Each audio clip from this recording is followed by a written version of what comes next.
Olá pessoal, vamos hoje fazer uma aplicação, aqui um estudo de caso da modelagem de um reator tubular, tá certo? Um reator tubular pode ser alguns tipos de reatores tubulares. Nós temos reatores PFR, existe o reator tubular com empacotamento, que é o PBR, tá? Aqui no problema presente, nós vamos estudar um PFR, tá certo?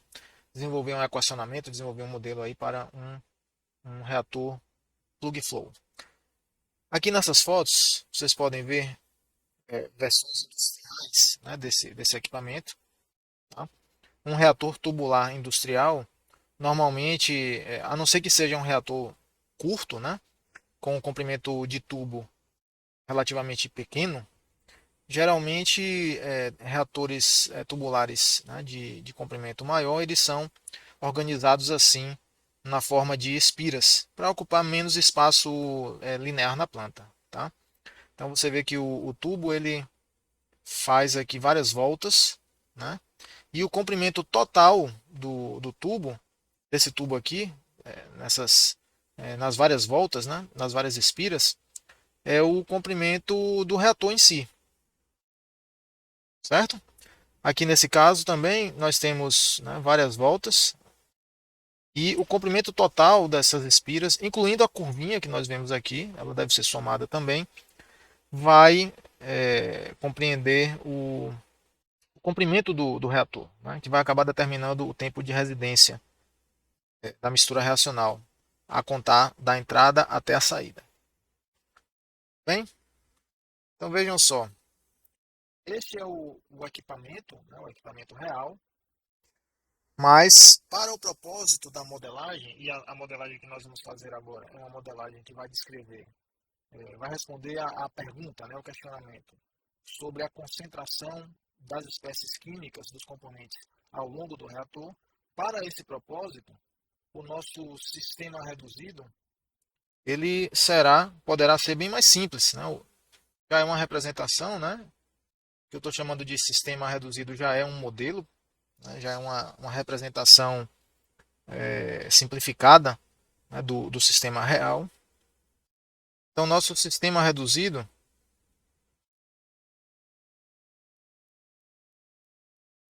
será simplesmente um tubo.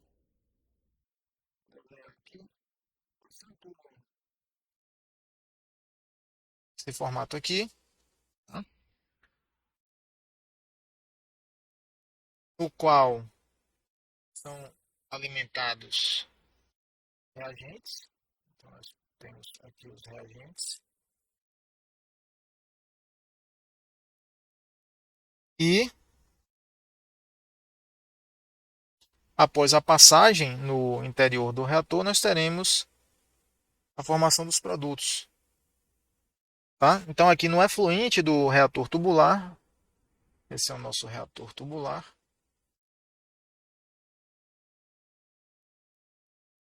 Na passagem, nós teremos a conversão. É claro que reagentes que não foram transformados em produtos sairão aqui, né, no efluente do reator como material não reagido, material remanescente. O nosso propósito aqui será desenvolver, né, a reação, no caso, já está informada lá no enunciado, é uma reação simples, ilustrativa, né, do tipo A dando B, de maneira que nós pretendemos desenvolver um equacionamento que forneça a informação da concentração, por exemplo, concentração do componente A, ao longo da posição do comprimento no tubo e ao longo do tempo. Isso implica que nós almejamos, né, obter um modelo que é transiente e também unidimensional em Z.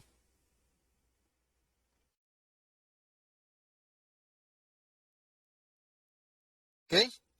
Claro que poderíamos desenvolver um modelo mais elaborado, mais detalhado espacialmente, que visasse, né, obter aí uma distribuição da concentração nas três coordenadas espaciais. Por exemplo, se eu usar a coordenada cilíndrica, que é o melhor sistema de coordenadas adaptado a esse problema, já que estamos descrevendo um tubo, nós poderíamos ter uma concentração que fosse função de R, vou chamar o ângulo de φ, e Z a posição axial. Então, a posição radial, a posição angular, né, o azimutal, e a posição axial. E o tempo também. Tranquilo?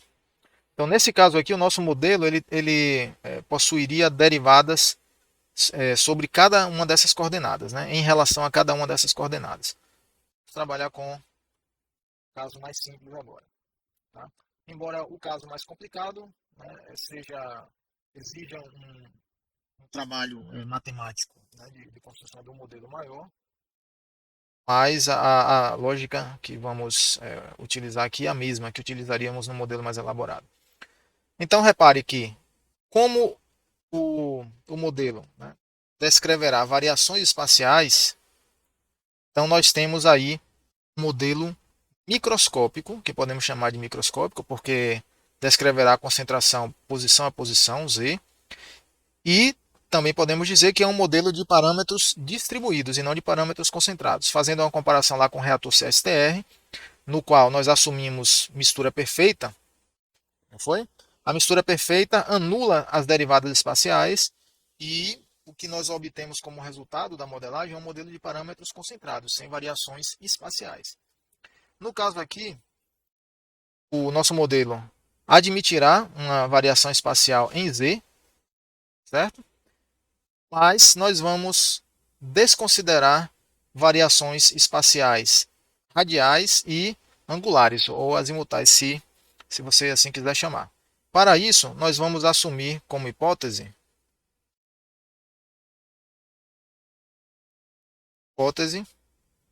de escoamento empistonado.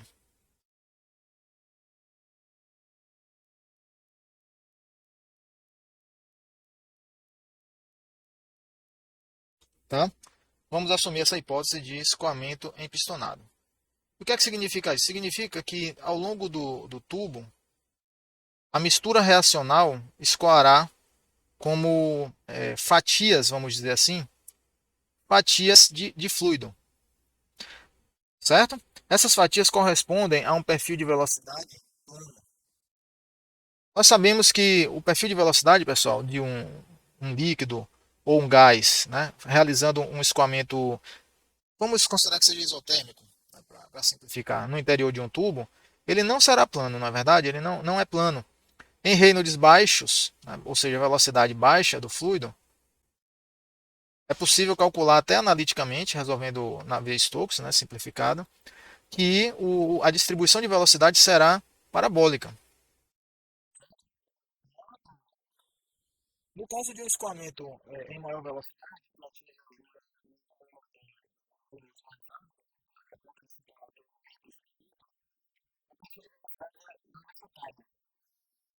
tá? Mas ainda assim, valendo o princípio da aderência, esse perfil de velocidades ele será nulo na parede, nas paredes do tubo. Então, a nossa simplificação é que o perfil de velocidade em cada corte transversal do tubo, do reator, será plano. Ou seja, a velocidade com o raio. Certo? A velocidade variará apenas com Z, será função apenas de Z. O mesmo vale para a concentração também será função apenas de Z, não terá variação radial ou angular, tranquilo? Z e T, né? Como eu falei, o modelo será transiente, tá? Tanto a velocidade poderá variar com Z e T, como a concentração de A, concentração de B, concentração de componente C, se fosse uma outra reação, né? Por exemplo, A mais B dando C. A ideia é essa. Tranquilo? E aí, como é que nós vamos desenvolver o modelo? Por se tratar de um modelo microscópico com variação pontual, nós vamos identificar ou isolar um volume de controle no interior do tubo com uma largura dz. Veja que eu já vou utilizar aqui um diferencial dz, não vou usar um ΔZ. poderia até usar um ΔZ. Porém, se eu utilizasse o ΔZ, em algum momento da dedução, do desenvolvimento do modelo, nós teríamos que aplicar um limite. E aqui no caso, usando um DZ e fazendo um truncamento da série de Taylor no termo de primeira ordem, nós não vamos nem aplicar, não teremos nem necessidade de aplicar esse limite. Tá? O equacionamento, a equação diferencial já sai direto, já sai bem rápido mesmo. Mas a forma usando um modelo, usando um volume de controle com uma espessura finita e não infinitesimal, uma espessura finita, ΔZ, e tomando o limite durante o desenvolvimento da equação para ΔZ tendendo a zero, leva ao mesmo resultado, leva à mesma equação diferencial. Tudo bem? Então aqui na entrada aqui assumindo que o fluxo, vou orientar um eixo aqui Z, ó, positivo para a direita, vamos dizer que esse é o sentido natural do eixo Z, o sentido positivo. Então o escoamento acontece aqui, ó, a entrada aqui e a saída aqui. Isso considerando o meu elemento de volume, né, diferencial. Tranquilo? Repare que por se tratar de um tubo, esse tubo aqui ele tem um certo diâmetro, não é? Ele vai ter um certo diâmetro e uma certa área transversal. Então vamos terá um certo diâmetro, ou raio, né? Se você quiser usar o raio, e esse diâmetro ele produzirá uma certa área transversal que eu vou chamar de A. Tá? A é a área transversal, essa área aqui, ó, frontal, correspondente a um corte reto, a um corte transversal no tubo. Certo? Tudo bem. Então vamos desenvolver aqui o nosso equacionamento. Repare que a hipótese de escoamento em pistonado vai zerar, né, todas as derivadas que porventura, né, existam na minha modelagem em relação ao raio e também em relação ao ângulo, que eu vou chamar aqui de φ. Então, essas derivadas serão nulas. No nosso modelo, nesse modelo aqui presente, vamos tratar principalmente, né, de concentração, mas se eu escrever a equação da continuidade global, nós teremos também variação de densidade. Tá? Mas, essencialmente, essa hipótese aqui vai levar a esse resultado de variáveis de estado do modelo dependendo apenas de Z e de T.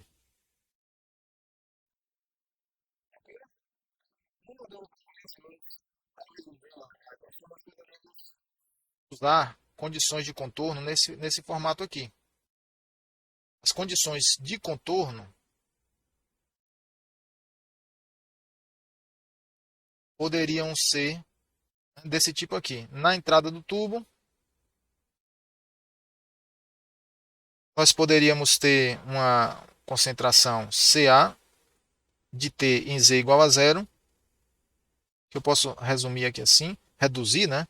Abreviar um pouco. E na saída do tubo, eu poderia ter uma condição de contorno Ca de T no comprimento Z igual a L, que eu posso chamar também de Cal de T. Repare que a condição de contorno ela pode ser função do tempo. Tá? Mas eu também vou precisar de uma concentração ou de uma condição inicial, já que o modelo é transiente. Certo? Então, são exemplos aí das condições de contorno. Uma outra informação importante é que nesse modelo eu vou tentar capturar os efeitos convectivos e também difusivos da transferência de massa.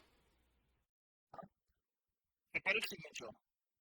Vamos supor que nós temos aqui a entrada aqui do reagente A. Tá? Então nós temos moléculas do reagente A, né, diluídas aqui espalhadas aqui no meio reacional. Tá? E aí, à medida que o escoamento avança, essas moléculas de A vão sendo convertidas em moléculas de B. E a reação vai acontecendo. Então repare que à medida que eu avanço aqui para a direita, seguindo o fluxo do escoamento, a concentração, né, a quantidade de moléculas de A em um dado volume, a sua concentração vai diminuindo, e a concentração de moléculas de B vai aumentando, na é verdade? Então, se esse fluxo aqui ele possui uma certa velocidade, quer dizer, de t, o que é que acontece? Essa, esse fluxo ele vai arrastando tanto as moléculas de A como as moléculas de B, né? E esse arraste é um transporte de massa, é um transporte de massa que a gente chama de convectivo.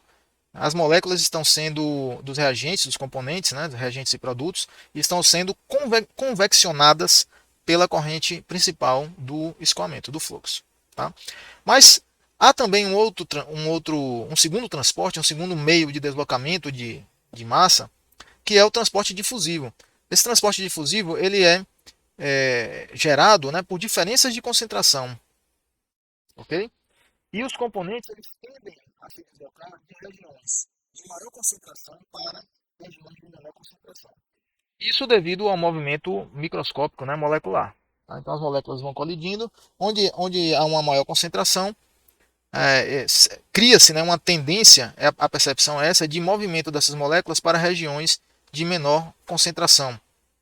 E aí nós temos um deslocamento, um transporte de massa dito difusivo. Ok? Então repare, se no caso as moléculas de A estão mais concentradas aqui e menos concentradas aqui, haverá uma tendência de deslocamento do componente A por difusão da esquerda para a direita. Já o B, né, o componente B, ele vai ficando mais concentrado ao longo do tubo para a direita. Né? Então o transporte difusivo dele tenderá a ser de uma maior concentração para uma menor concentração, portanto será da direita para a esquerda. E o nosso modelo vai contemplar isso, tá? Vai capturar tanto o transporte dos componentes por convecção, como também por difusão. Então, posso dizer que o modelo contempla, contemplará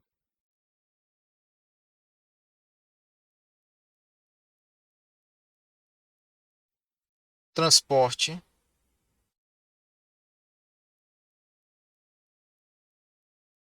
convectivo e também difusivo de massa.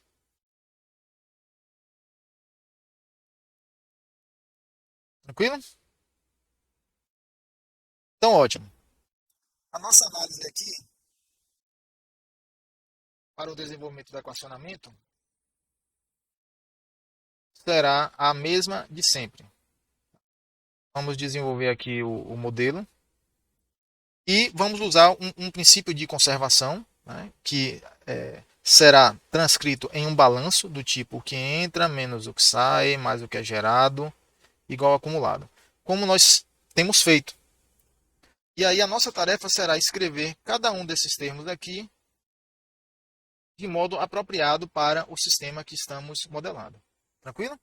Então, no nosso caso, como temos um balanço efetuado sobre um volume diferencial, essa entrada será a entrada no volume de controle diferencial. Aqui nós teremos a saída no do volume de controle diferencial, a geração no interior do volume de controle diferencial e aqui a acumulação no volume de controle diferencial. Tudo no volume de controle diferencial. Ora, estamos interessados, pessoal, em variação da concentração de A, componente A. Então, pensem aí, qual é o princípio físico, qual é a base física que nós vamos usar para criar este equacionamento? Será o balanço do componente A, que eu posso dizer também que é a equação de continuidade do componente A, ou o princípio da conservação de massa do componente A. Tranquilo? Para o componente B, a mesma coisa. Vamos fazer um balanço, né, para o componente B, ou vamos aplicar o princípio de conservação de massa, né, para o componente B. Ok? Então vamos começar. Termo de entrada. Então, entrando no volume de controle. Note que nós temos uma entrada que é convectiva e uma entrada que é difusiva. Vou subir aqui um pouquinho. Tá? Repare que nós temos uma certa velocidade aqui de entrada. Tá? Vou colocar aqui. Nós temos aqui uma velocidade de entrada aqui, certo? E a área transversal é essa. E nós temos uma certa concentração aqui na entrada, né, em Z, em uma posição arbitrária Z, que é essa posição aqui. E essa posição arbitrária aqui é nada mais do que Z mais DZ.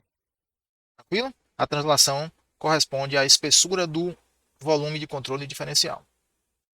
Ok? Então aqui nós temos. Eu vou apagar essas setinhas para ficar mais claro.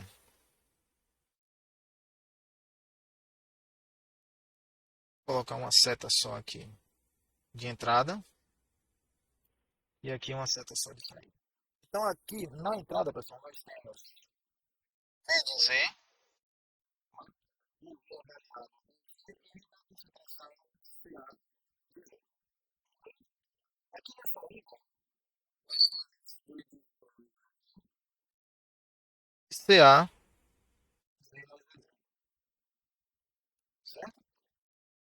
Aqui na saída nós temos uma translação, né? A mesma função V e CA, só que avaliada num ponto deslocado de DZ em relação ao ponto inicial Z. Ok? Então vamos incluir aqui no modelo a entrada convectiva de massa. Por convecção, o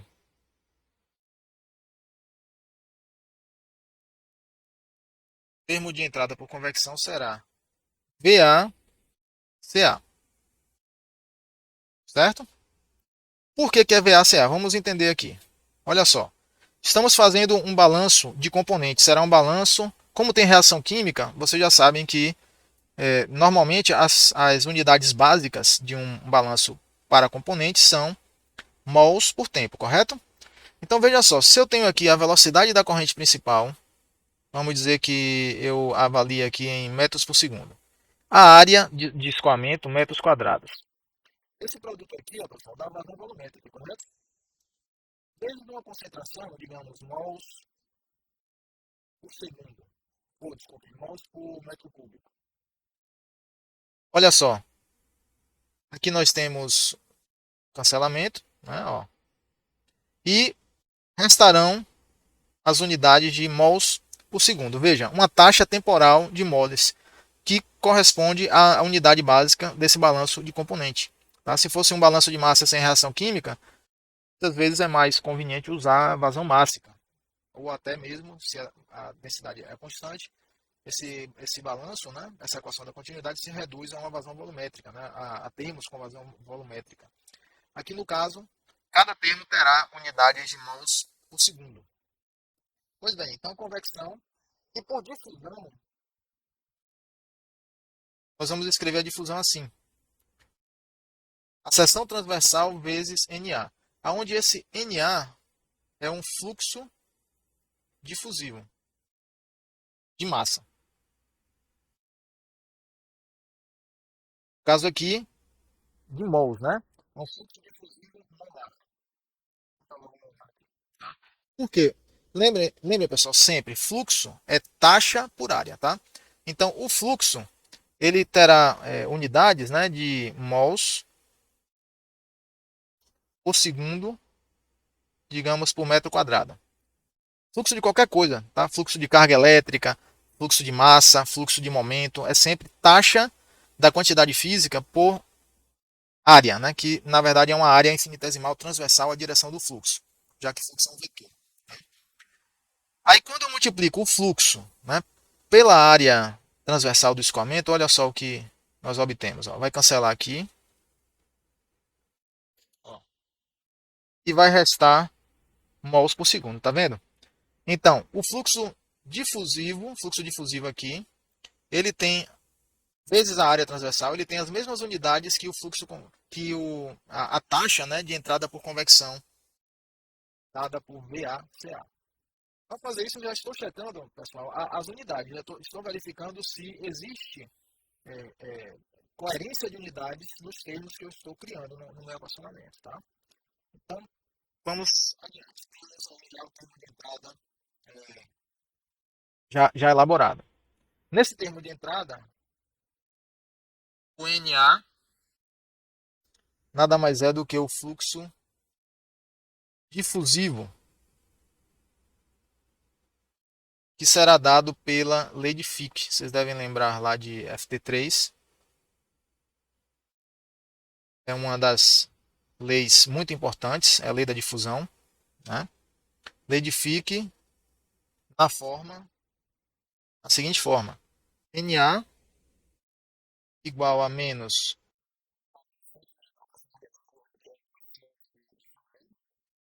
dCA dZ. Tranquilo? Repare que eu já estou destacando aqui o termo componente, né? Aqui seria NaZ. Eu não vou nem botar porque só vamos trabalhar na direção Z. Esse modelo só contemplará o fluxo axial. Então, fica se sabendo, né, que essa expressão aqui corresponde ao componente Z do fluxo molar, tá? Da espécie química A. Mas a forma geral da fluxo seria NA igual a menos PA gradiente da concentração. Essa aqui é a forma tridimensional, a forma geral. Ok? Lembre que o fluxo é um vetor. O fluxo de uma quantidade física que é escalar, o fluxo dela é um vetor. Tranquilo? Assim como o gradiente de um escalar é um vetor. Portanto, nós temos aqui o NA, que eventualmente será substituído no nosso modelo mais à frente. Vou colocar uma numeração aqui nas equações para podermos referenciar depois. Certo? Digamos que essa aqui será 1. Vou logo somar aqui, ó. O fluxo total será VACA mais ANA. Esse resultado aqui será o meu resultado 1. Aqui eu vou chamar de 2. Certo? Portanto, a taxa de entrada, só recapitulando aqui, para que não fique dúvida, tá? A taxa de entrada aqui de mols, né, por tempo do componente A será VACA mais ANA, sendo que VACA corresponde à entrada por convecção e ANA à entrada por difusão. Tranquilo, pessoal? Muito bem. Vamos desenvolver agora o termo de saída. Saindo. Saindo será o seguinte: nosso termo de saída será. Repare, se nós temos o valor de uma função na posição, né, numa posição x qualquer, e eu quero descobrir o valor dessa função na posição x mais delta x mais dx, no caso, né, um deslocamento diferencial. O valor dessa função, feito esse deslocamento, né, após a translação, no ponto transladado, será a própria função mais a derivada da função vezes a translação. Ok? Isso aqui é uma aproximação, afinal de contas, continuando aqui esse somatório, nós teremos uma série infinita, né, que é uma série de Taylor, mas truncando, usando uma translação diferencial e truncando aqui no primeiro termo, nós temos uma aproximação livre de erro. Tá? O erro tende a zero quando a translação tende a zero. Então, quem é a nossa função nesse caso? Essa é a ideia. Você identifica a função, pronto, matou a charada. Tá? A nossa função, pessoal, é um pouquinho mais complicada nesse problema, mas não há nenhuma dificuldade com relação a isso. Basta você ver o seguinte: qual é a função? Esta aqui, ó. Esta é a função que eu conheço na posição Z, porque o termo, a entrada está sendo avaliada bem aqui, ó, na posição Z. Tá? E a saída é avaliada aqui. Então eu tenho VCA na entrada e VCA na saída, que a saída corresponde a uma posição Z mais DZ. Portanto, como essa taxa molar, que é a taxa de entrada, está avaliada aqui em Z, eu vou fazer uma expansão em Taylor truncada no primeiro termo usando essa função inteira aqui. A função é essa toda, ó, é V vezes A vezes CA mais A vezes NA, que é o fluxo molar difusivo. E aí fica assim, ó, o termo de saída será a própria função, é só você lembrar aqui, ó, a própria função, que é VACA mais ANA, pronto, essa é a própria função, mais a derivada da função em relação à variável que eu estou fazendo a translação ou tentando descobrir a aproximação, então será ddz. Aqui eu vou usar dRond, esse D arredondado, porque o nosso modelo também é transiente, então ele tem outras derivadas, tem a derivada temporal. Então usaria uma derivada parcial aqui, porque teremos derivada parcial em relação ao tempo e derivada parcial em relação a z. Então, dz da função, quem é a função? É tudo isso aqui, ó. Então eu vou colocar aqui, ó, VACA mais ANA vezes a translação que corresponde à própria espessura do volume de controle, que é uma translaçãozinha dz. Tranquilo? Vou chamar de resultado 3, esse nosso resultado agora. Pois bem, vamos agora para o termo de geração. Geração. A geração é causada pela reação química, correto? Na verdade? E aí, o termo de geração, nós já vimos lá no reator CSTR, né, será RA vezes o volume. Digamos que a taxa seja dada, né, para uma reação em meio homogêneo, a taxa será dada em mols por volume por tempo. Vezes volume, vou colocar aqui, ó, mols por metro cúbico por segundo, por exemplo. Vezes volume, nós temos metro cúbico. Cancela aqui, ó, vai restar a unidade básica da equação de balanço que eu estou desenvolvendo. A diferença aqui é a seguinte, pessoal. O nosso modelo agora é microscópico. Então, esse volume aqui não é mais um volume finito. Ele é um volume infinitesimal. Portanto, nós temos que multiplicar RA por dV e não por V. Esse caso aqui, como a cinética é muito simples, assumindo reação elementar, a taxa global será KCA. E como RA é igual a IA, essa taxa global, passando para o lado direito da equação química, todos os componentes, o coeficiente estequiométrico de A será menos 1. E aí nós temos que RA é igual a menos KCA. Tranquilo? Então, o termo de geração será RA vezes dV, que é igual a menos KCA dV. Mas eu posso ainda expandir esse dV. Eu posso escrever esse dV da seguinte maneira. Quem é o dV? O dV, pessoal, é o volume aqui dentro desse volume de controle diferencial, correto? E usando geometria simples, nós podemos calcular essa área aqui, como esse volume, né, como o volume de um cilindro, sendo base vezes altura, onde a base é essa área transversal e a altura é dz. Portanto, o dV que eu estou interessado nada mais é do que a dz. Entendem? E aí, reconhecendo isso, eu consigo expressar de uma maneira explícita o diferencial dz, que realmente é o diferencial que está sendo envolvido aqui cujo eixo, né, está sendo considerado na modelagem. Então nós temos menos KCA, e aqui será nada mais do que A dz. Olha aí que legal. Resultado 4. Tranquilo? E agora vamos para o último termo, que é o termo de acumulação. Acúmulo. O termo de acúmulo, como sempre, é a derivada temporal, que aqui vamos usar a derivada parcial. Afinal de contas, o nosso modelo também possui derivada espacial em z, né? Então aqui terá que ser uma derivada parcial de um conteúdo. Quem é esse conteúdo aqui que vai entrar no derivando, nos parênteses aqui? São aqui os mols de A, né? Então nós temos aqui, ó, os mols de A no volume de controle, no volume dV.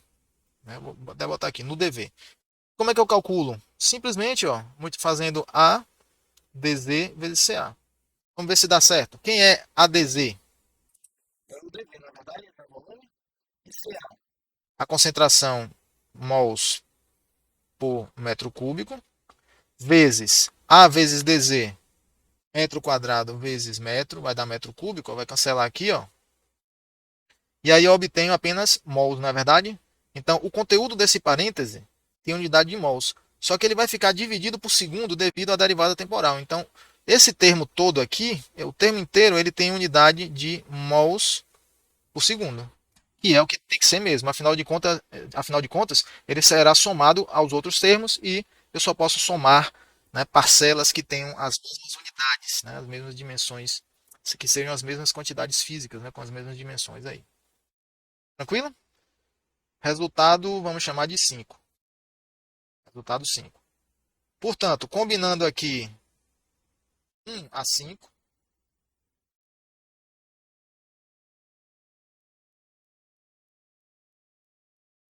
combinando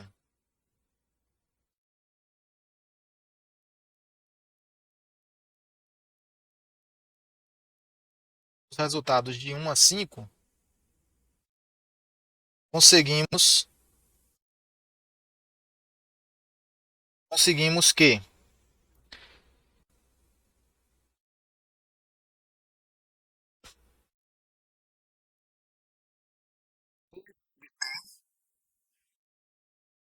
de... Aqui eu vou só juntar, pessoal, as parcelas, os termos que nós desenvolvemos agora há pouco, tá? Então, ó, vai ser ADZ vezes CA igual. Isso aqui é o termo de acúmulo. Igual a VACA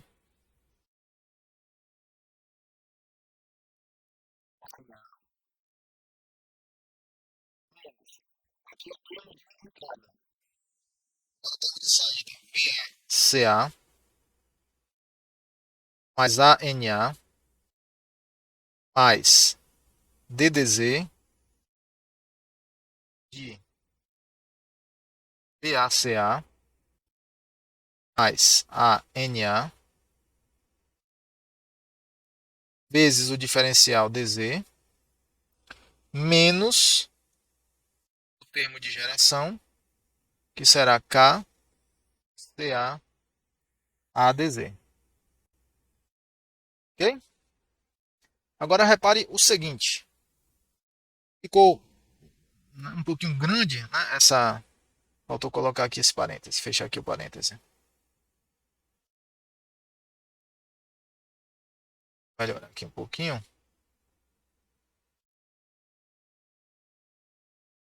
E aqui é menos. Pronto. Ficou um pouquinho grande, mas nesse momento acontece, né, é uma etapa bem interessante, né, bem satisfatória, porque é o momento dos cancelamentos. Então veja, esse termo aqui, ó, ele sempre vai se repetir na expansão, né, truncada da série de Taylor. Então vai cancelar, né, aqui já é feito o primeiro cancelamento. E também há outras simplificações, repare. O diferencial de uma variável independente, você pode visualizar ele como sendo um número bem pequeno, né? Um número bem próximo de zero, sem ser zero, mais próximo de zero, matematicamente, sem ser zero, propriamente dito. Então, dz não depende da variável independente tempo. Né? Então, ele pode ser removido aqui, ó, da derivada. Se ele é removido da derivada, eu posso cancelar com esse dz aqui, ó, e com esse dz aqui. Então, dividindo toda a equação por dz, o dz vai desaparecer. Tranquilo? Estou fazendo passo a passo, pessoal, mas com o tempo você vai ficando. Às vezes dá para fazer até de cabeça o desenvolvimento de uma equação diferencial dessa. Tá? Mas o passo a passo é importante para você entender a mecânica, né, do processo. Tranquilo? Então, com essas simplificações, nós temos o seguinte: eliminando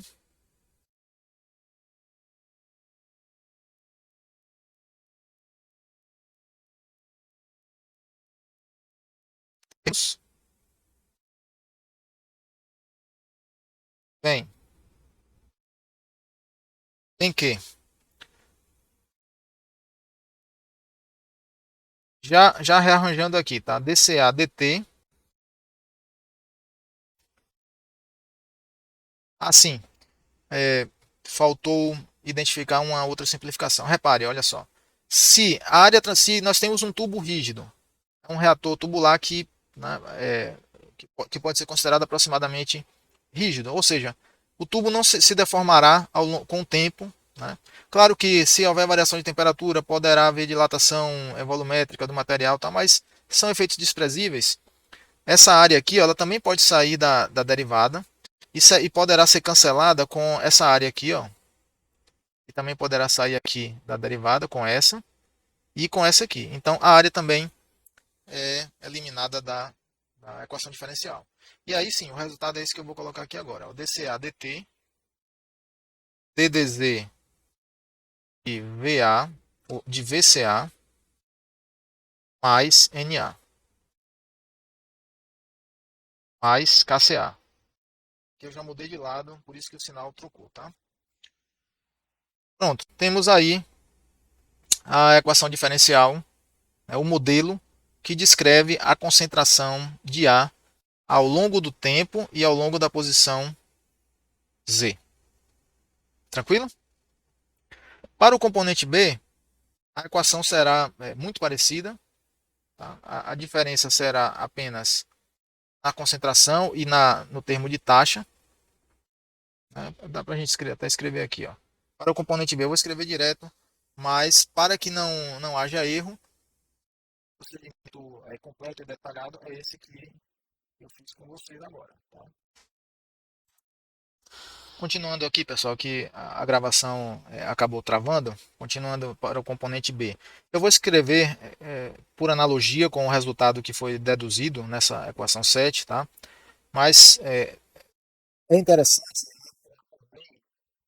é interessante fazer realmente o procedimento completo, né? Não só, né, por demonstrar, né, que se conhece, né, o procedimento que está sendo executado, né, que se sabe desenvolver, sabe deduzir, mas também para não cometer erros, tá? O procedimento completo é esse que acabamos de fazer. Eu vou escrever a equação para o componente B aqui, por analogia, né? Mas você vai reparar que é necessário ter um certo cuidado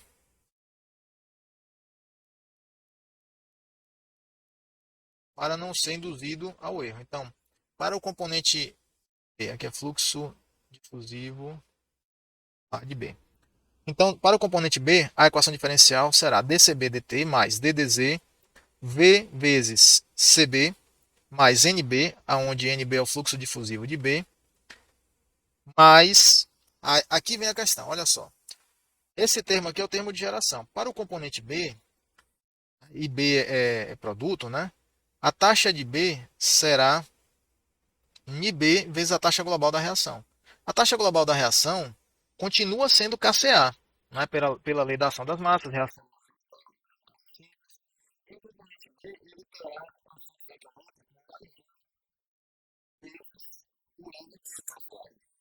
Tranquilo?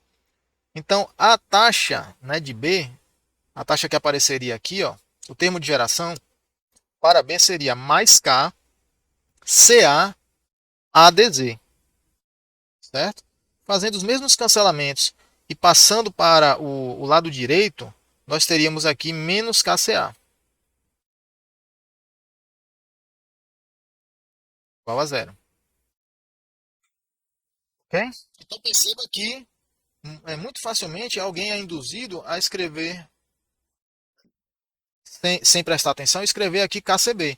E aí já foi, né, o modelo já foi para o espaço, tá? Porque os cálculos, se você for fazer predições com o modelo trocando aqui por CB, tenha certeza que vai sair tudo errado, tá certo? Suas predições serão totalmente, né, incorretas. O erro pode ser grande, pode ser um erro pequeno também, mas pode ser um erro grande. Tranquilo?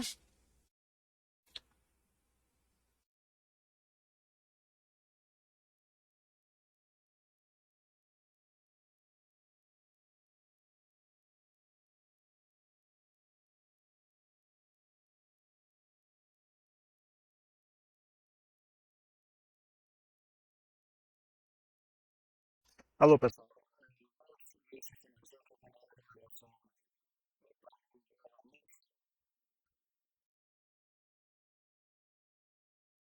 Já tinha escrito isso aqui, essa parte aqui toda.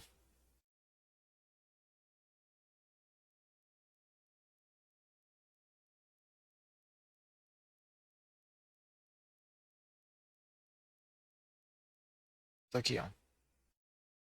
Então, né, nesse finalzinho, simplesmente eu estou considerando aqui a hipótese, tá, de coeficiente difusivo constante.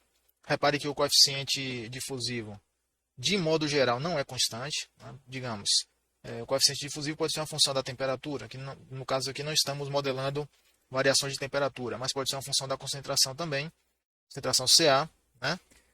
E a concentração Ca, ela é uma função, né, da posição e do tempo. Então, o coeficiente difusivo ele será uma função composta da posição e do tempo. Então, de modo geral, não podemos remover da derivada espacial, né, a derivada em z, esse coeficiente de difusão. Mas se puder ser considerado constante, ele sai dessa derivada aqui e nós obtemos uma derivada de segunda ordem, d2ca dz2. Tranquilo?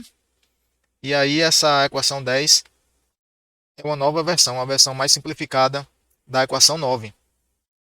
E repare, mesmo essa versão mais simplificada, ela fatalmente já terá que ser resolvida numericamente. Né? Note que a velocidade aqui, ó, dentro dessa derivada, complica bastante essa equação. Eu teria que ter uma outra equação diferencial para calcular essa velocidade.